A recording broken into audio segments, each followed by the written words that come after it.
It's certainly a valid concern. You're taking our kids' future and driving it right into the toilet. It is a figure that is incomprehensible for most Americans. Take a look at the national debt clock in Manhattan. It reads more than $11 trillion.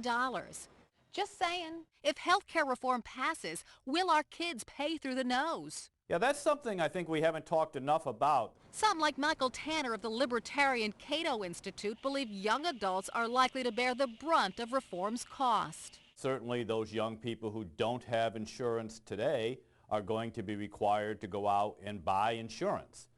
Some of them, of course, will receive subsidies, but those who don't are going to have to pay something that they're not paying today. Right now, about 10 million young Americans ages 19 to 26 don't have health insurance. Janice Martin is one of them. I'm looking for private insurance right now, and I can afford some insurance. You know, I'm not broke or anything, I have income, but right now costs are just out of control. Last week at the University of Maryland, thousands of students showed up to hear the president talk about reform. Healthcare is about more than the details of a policy. It's about what kind of country you want to be.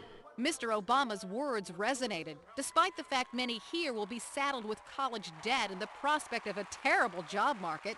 A Washington Post ABC News poll shows 58% of young adults favor health care reform. More than any other age group, they believe that this is a right, that it's embarrassing that we in the United States are the only democracy that doesn't have universal health care coverage for its citizens.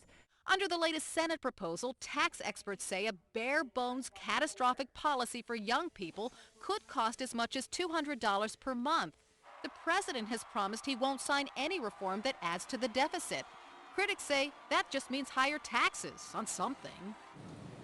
Martin is willing to listen, though, despite concerns that such ideas will bankrupt his future. I'm just happy for any chance to participate in more serious discourse about it than what we hear from these town halls.